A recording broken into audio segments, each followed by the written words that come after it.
Interesting conversations with interesting people.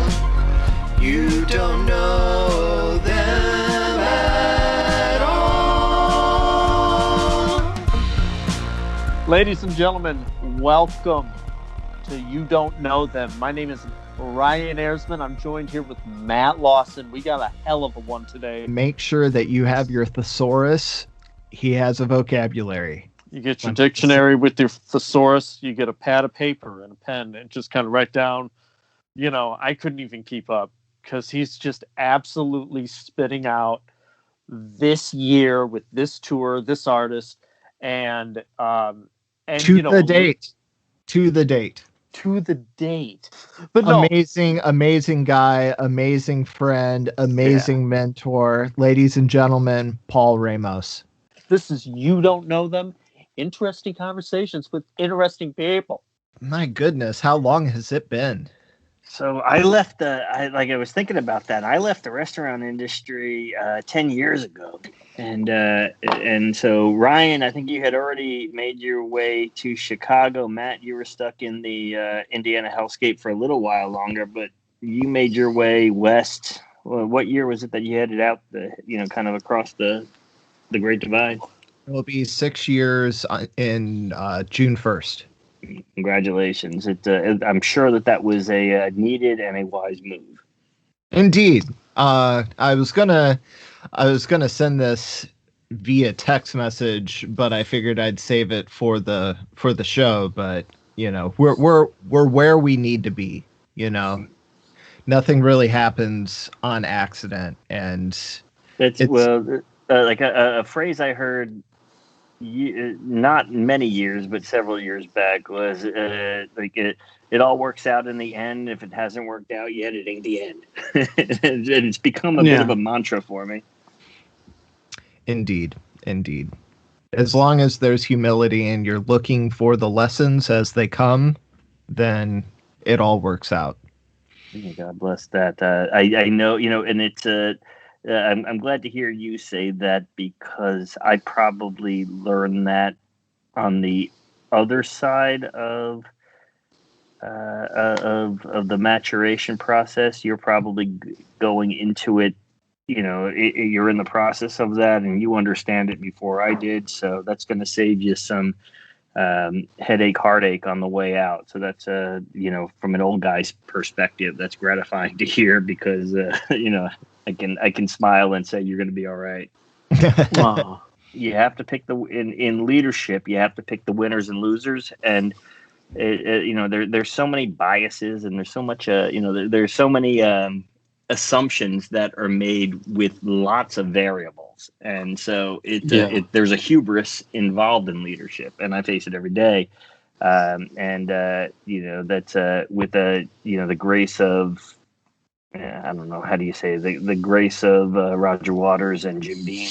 I try to make the best of it. There you go. Quite a reputable higher power, Roger Waters. Yeah, that's where I spend all of my time. I started there at a very young age, and I tried to get away from Pink Floyd for years, but I really only listened. And it's strange because back before the plague came about, at this point I would just be saying, "Oh my gosh, can't wait for a spring tour to start and get out and see all the bands." And now it's been a year, and so now I just in my little huddled cocoon, I've searched out. I thought that I had this is cute. This is such a neophyte.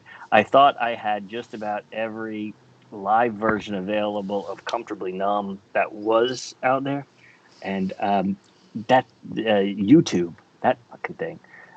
There's a lot of stuff there. Yeah. I can't believe how many bootleg videos there are of The Wall from 1980. It's just unbelievable. I was there. Nassau Coliseum, February 1st, 1980. So I just had the 41st anniversary of that show. I had a rafter seat, but it's a funny story. I lived, that was at Nassau Coliseum. So I lived 45-minute drive, and no this was out on Long Island. I lived way out east of Nassau Coliseum at the time, and there was no train or no cab ride, so I hitched that shit. And this is 1980, so I was 11. What? How old do you think I am? Jesus. Well, no, it's that you were an 11 years old when you thumb in the wind. It was, believe it or not, it was harder to get 30 miles down the Long Island Expressway than it was to get her out across the Long Island Sound. And it's just you pick your battles and you win the important ones. Yes. My goodness. Oh man, that is hilarious. How many shows? Do you know a specific number, or do you have a ballpark of how many shows you've been to? Like more, if you're, I don't know. I mean, if you ask marquee shows, I can tell you that I've been to, if you like, not just Grateful Dead, but if you include all the permutations, the Weir Wassermans, the Dead, the other Dead, this Dead, that Dead, Jerry Garcia Band, there's a couple hundred there. Certainly 200 plus Bob Dylan shows. Wow. Government Mule, close to 200, maybe on the 180 side. Allman Brothers, 200 plus, certainly. So like just there, close to 1,000. Yeah. And then my favorite band that I can't see anymore because they're down south and they're just getting out on the road again. JJ Grey and Mofro. But if you ever had the opportunity to dig JJ Grey, to me he's everything that's right in the universe. Of course, there's Tedeschi Trucks, which is perfect, but they're just too perfect for me, and I need a little dirty. So I just can't wait to get out of this. This hibernation and for spring to come and to get back on the road and see JJ Grey. Mm-hmm. It will be interesting to see what this looks like coming out from the other side of the pandemic, because I feel like the music scene for live music is going to be so packed with energy. I won't say that it'll rival the Beatlemania hysteria that happened, but everyone is just caged and wanting to get that energy out. I think almost any show you go to is going to be one of the most memorable shows, that first one outside of the pandemic. It's got to be the first live show I saw after 9/11 was a postponed Jimmy Buffett show. And you don't really put Jimmy Buffett and but patriotism. It was scheduled on September 11th, and it took place like the second week in November. And it's the first Jimmy Buffett show you ever go to where you're friggin' in floral prints and shorts and freezing your ass off because it's in. I was in that was at Deer Creek when Deer Creek was Deer Creek, and he closed with Tin Cup Chalice, which had been a song around for, 20 years at that point. I never heard it. One of the most impactful moments of my live music history. And to this day, Tin Cup Chalice is one of the most important tunes that if I need hope, if I need aspiration, if I need rejuvenation, I know that that's the song that I go to that gets me on the way to healing, and it was because of that show. Yeah, and that's the power of music. Beautifully. And time travel. It's a time capsule to just take you right back to anywhere that you want to go, especially when a song 25,000 of your closest friends. Mm-hmm. Yeah, the human race, we are very tied in with each other. We're not meant to be solitude creatures, and there's something cathartic and therapeutic about a live show. And isn't that the worst part? The worst part of the pandemic, and for us, is 500,000 dead. But the worst part is you can't even be together in that case. Mm-hmm. So that whole sense of community has been stolen. The transitive property of equality. If you're important to me and someone is important to you, then that person necessarily becomes important to me. Mm-hmm. And that's I didn't always live that way, but I that was. Where did I learn that? It was on the top of a mountain in New York. It was Gathering of the Vibes. It was probably It was early. It was winter 2001, and it was before like the world changed. But Yeah. I took a group of. I rented this big ass fucking converted van. Like some dude, like the owner of the car lot that gave us this van liked ribs, so I gave him a lot of ribs, and he gave me a really good van. And like,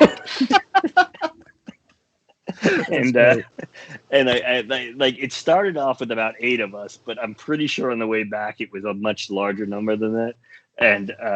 And we drove to upstate New York, and we went to Gathering of the Vibes, and of course it was headlined by the Allman Brothers and Government Mule and blah blah blah. Like at the end of this long weekend, the sun had finally shown itself. We weren't freezing, and we're packing our shit up. And that van, I've always been blessed with really good car stereos. That one had a really good one for a rental, and I put on a live version of Ripple, and this is one of the like most fantastic concert moments.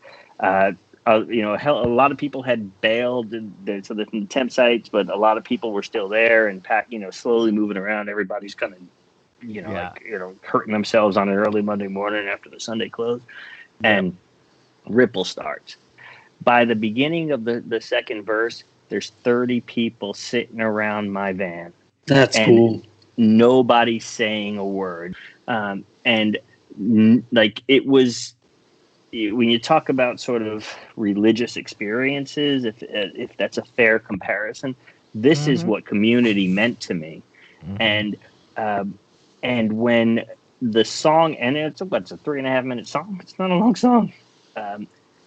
Everything changed because we were all kind of complaining about, all right, well, the sun's just coming out. We're kind of cold. It's still a little windy. Everybody's hugging. Everybody's crying. Everybody says, can't wait to come back next year, etc. On the top of this damn mountain in a grassy field. It was the perfect rock and roll moment. And again, it was one that didn't rock. That one didn't even really roll. But it was exactly why we gather. And the name of the tour, or the Gathering of the Vibes, that's exactly what it was. And so it was such a magical moment. And when we made our way back, there was a lot of people sleeping at different times because the van was back. And again, I have no idea who was from the bucket seats to the back. I have no idea who was in it at this point. And thank God. But in that, while I was driving, that front seat changed. So someone, like I was driving or I was in the passenger seat, and somebody was in the passenger seat or sitting on the floor between us. And the stories we told along the way in that early spring of 2001 were really magical in the sense that, you get to know people along the way of a 1,000-mile journey. For me, it was my on the road experience, for all the love I have for Kerouac. That was my on the road. And fortunately, I didn't have to do it by hitchhiking and eating apple pie and shit. But it was really sort of that was when the lyrics on the page became part of my identity. It was pretty spectacular. Yeah. Who made the song Ripple? Grateful Dead. Grateful Dead. Yeah, it's a Robert Hunter, Jerry Garcia composition. The point of a journey is not to arrive. Yeah, if you're in the on the road context, absolutely. Absolutely. If you ask me what I've done for the last, pandemic, I went back to see why I studied. So my major when I graduated was international studies with Russian studies minor. So I read a lot of Pushkin, which was lovely because it is, but I was developed to blow up people. It was all strategic nuclear doctrine. And in 1983, this is the greatest story ever, and it's one that I think I will proselytize for the rest of my life, because I didn't know it until I learned about it in 2017, but it became declassified and sort of like published in 2013. it's a brilliant story about a Lieutenant Colonel Stanislav Petrov in the Soviet Air Defense Forces. And in 1983, he was, it was like 3 a.m. in the morning, and he was tasked with staring at the screens that would not show a U.S. nuclear attack. And back then, remember, like the U.S. had just deployed the INF. Exactly. So Star Wars had just come, and then 6 months before, the intermediate nuclear forces were deployed in Germany. So it was a very aggressive time in.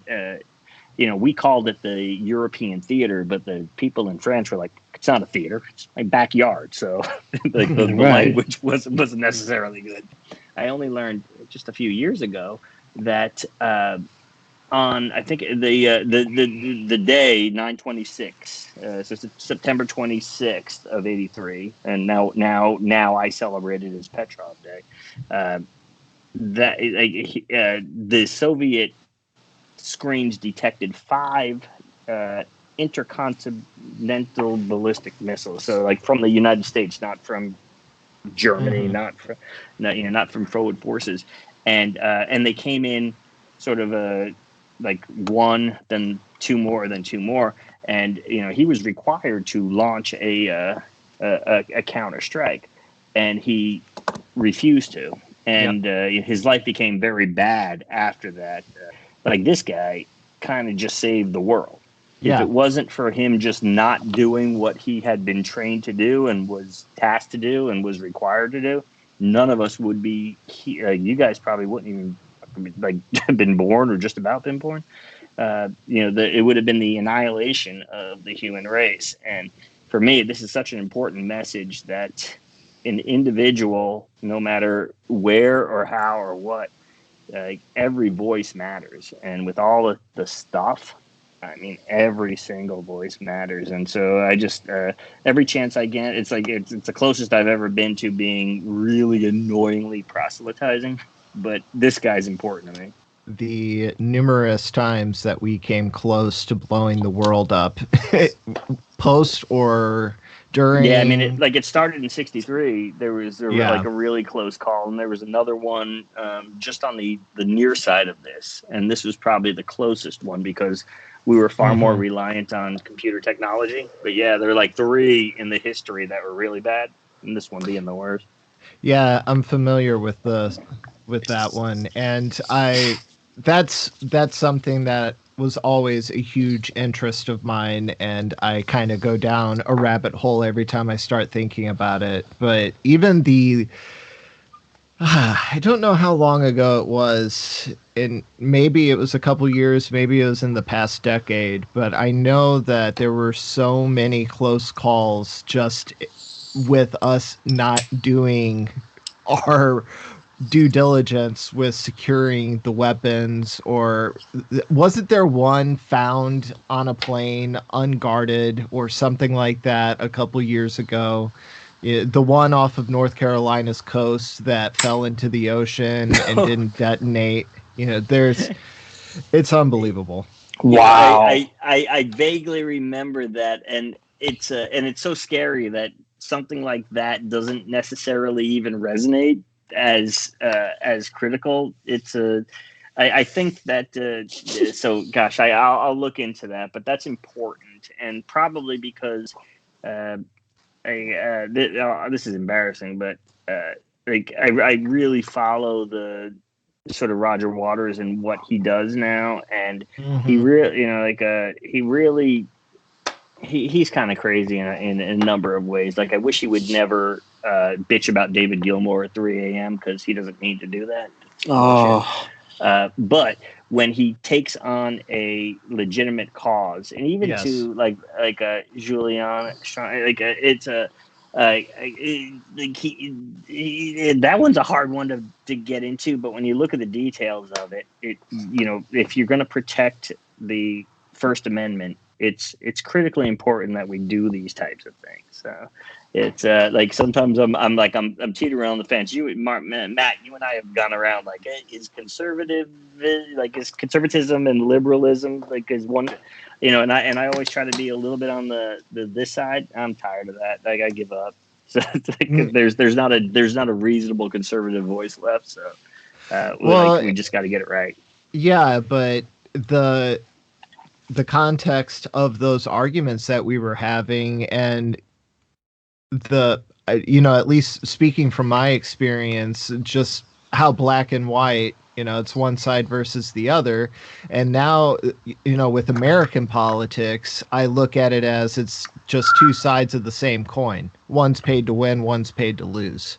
And I don't think that there's a lot of leftism, Bernie Sanders, AOC maybe, but there's pretty much just two sides of the same coin. And you're right about conservatism, but if we go to Iceland, conservatism means to conserve what makes society work. And a lot that of used to be my definition, and exactly like the Lenin Light Tower, that's exactly how you get it right. Yeah, it's interesting, but I will say if there's any leftist that want to get into politics, to take notes about what Roger Waters does. That's PR at its finest. And I've been lucky enough to watch him during the 2012 tour of The Wall, which was, I was crying the second it opened. I was overwhelmed with emotion. And for people who weren't there or couldn't be there, go watch it, because I've been to thousands of shows. The top 4 shows, or top 5 shows in my life, 4 of them are the Walls from the Wall tours from 2012 and 2016. There's nothing like it. There really isn't. And even from his tour that came out maybe was it 2018?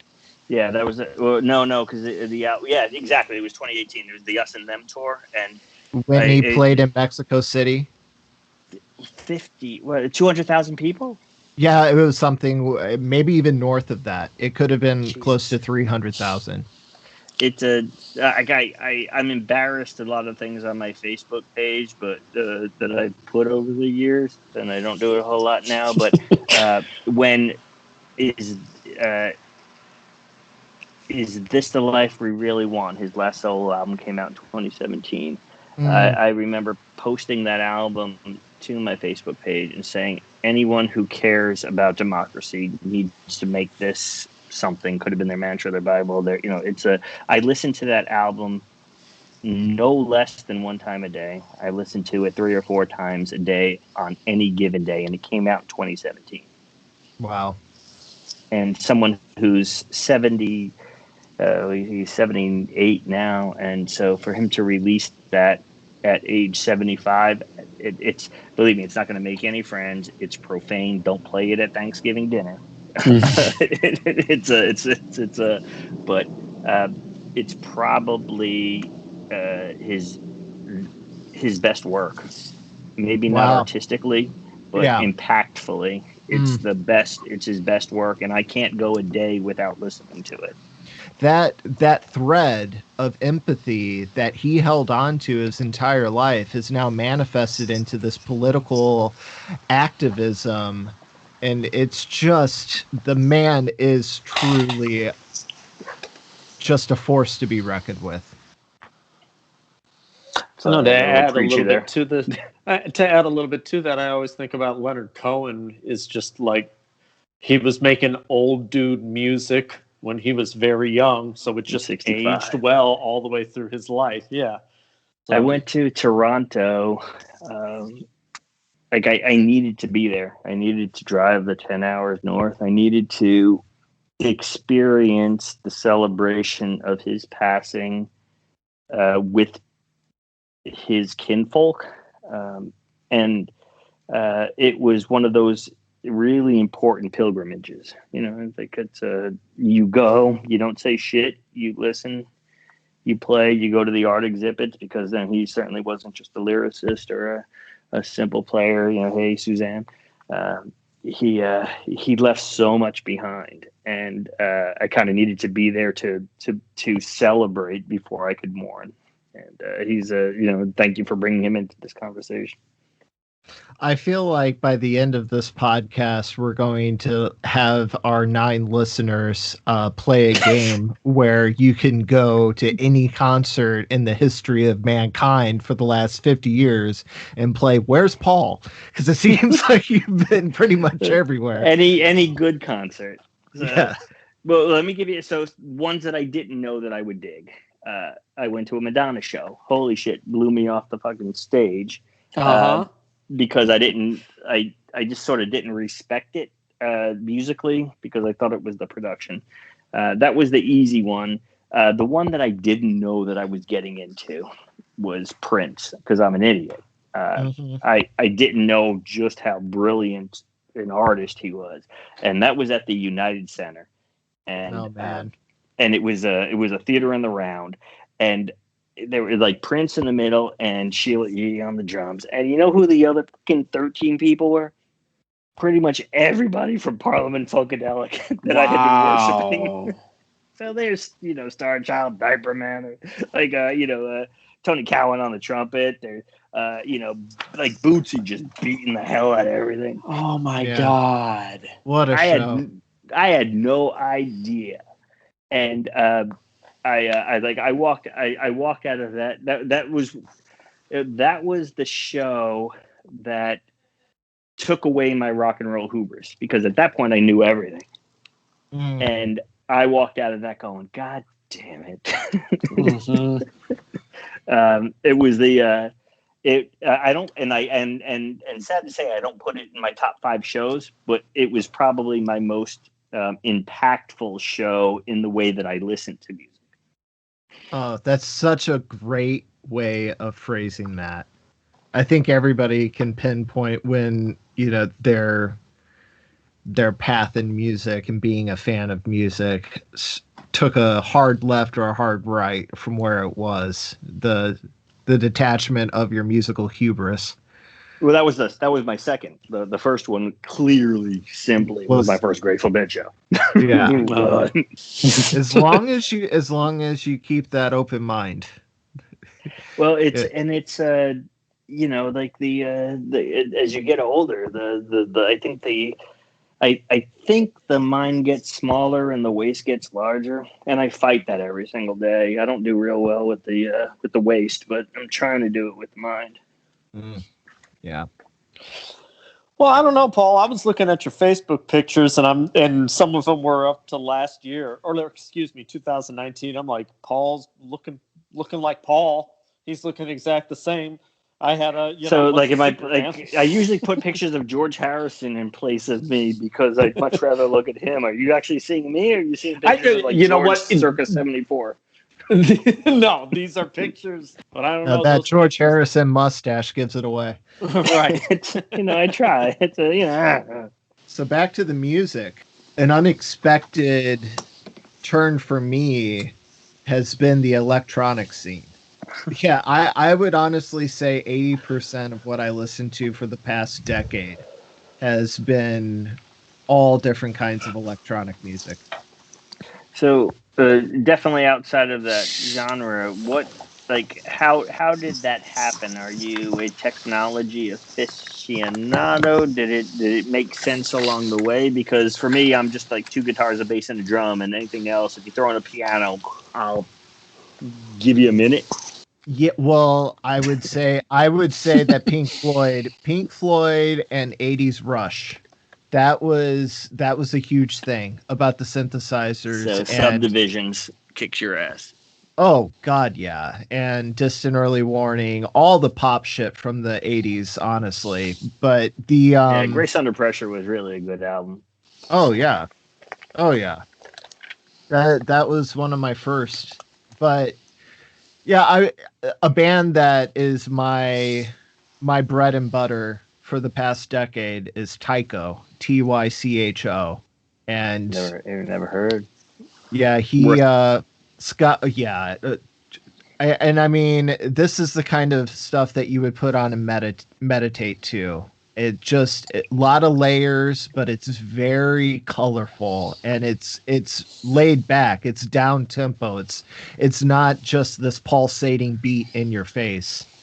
But it started with Scott Hansen, who he started it as an audio visual project because he's also a graphic designer. So he will make visuals. It is a perfect act to go see with your tongue out, if you're following me.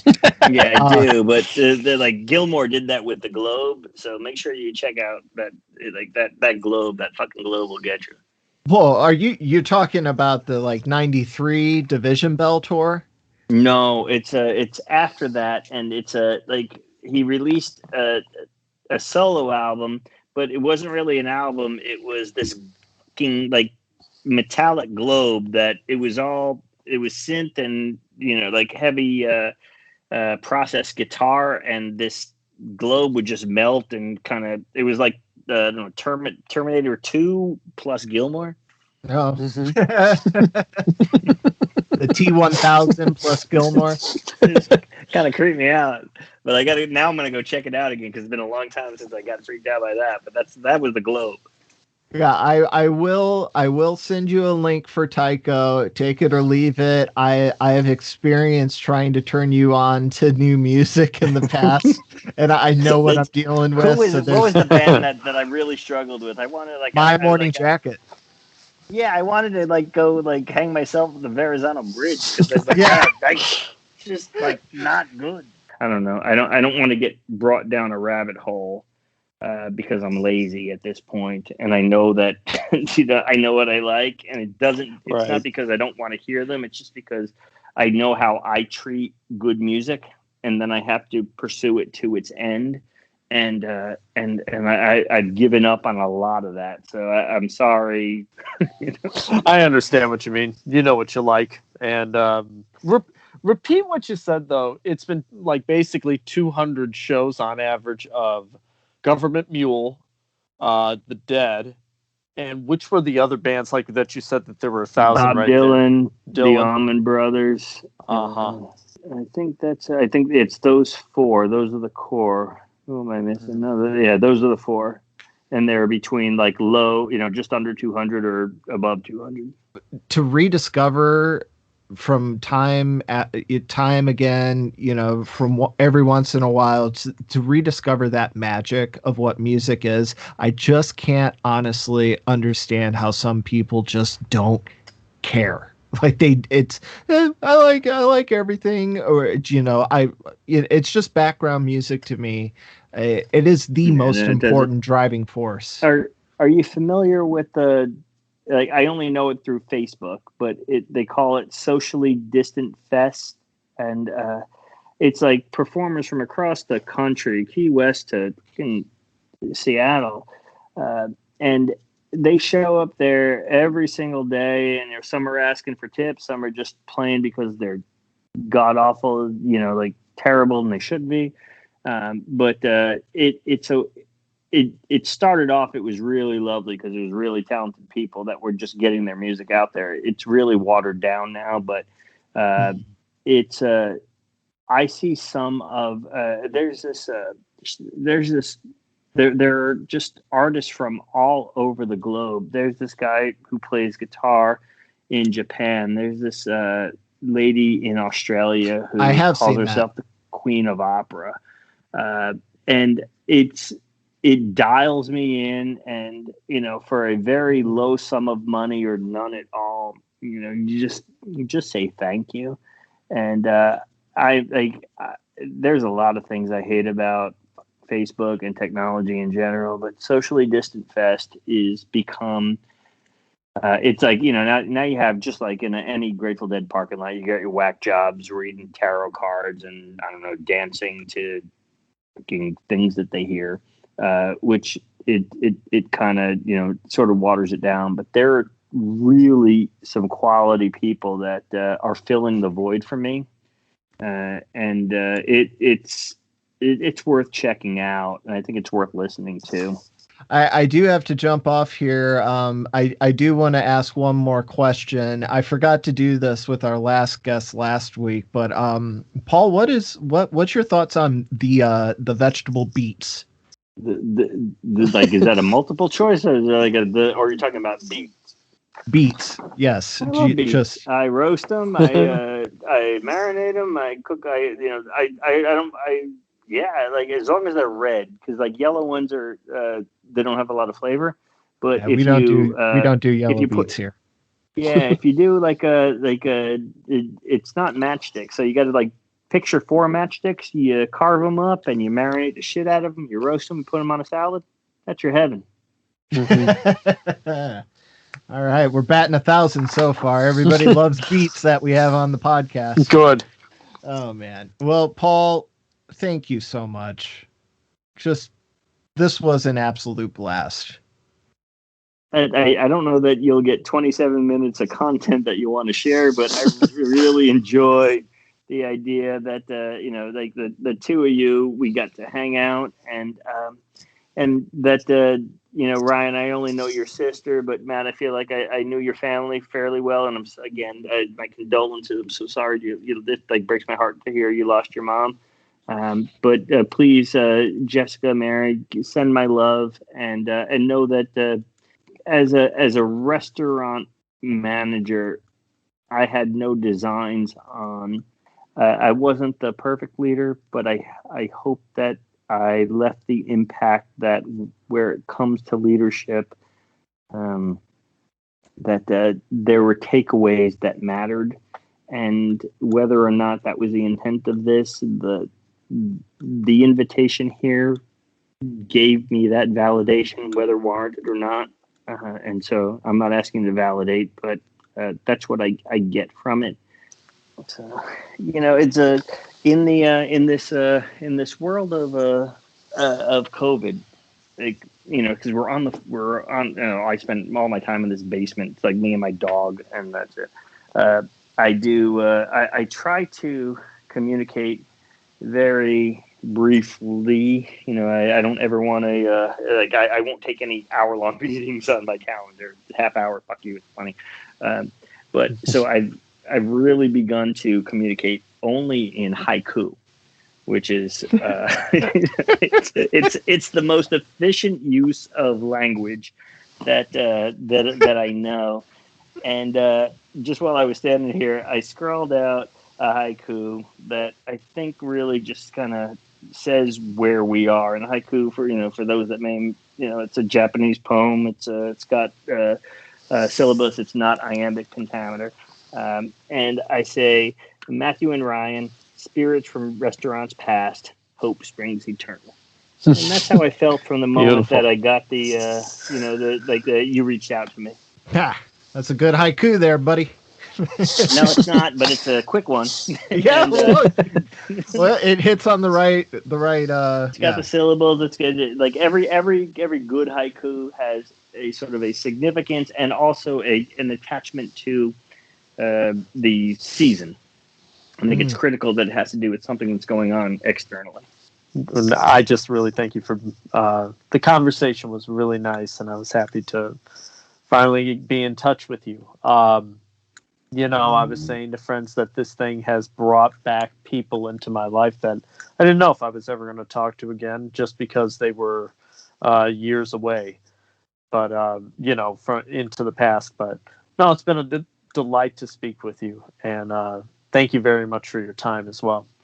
The life lessons, like I said, you were more of a life coach to me than a boss, and I cherish those years. There were so many life lessons that I learned in those walls of Texas Roadhouse, and I appreciate you doing this, and it was an honor.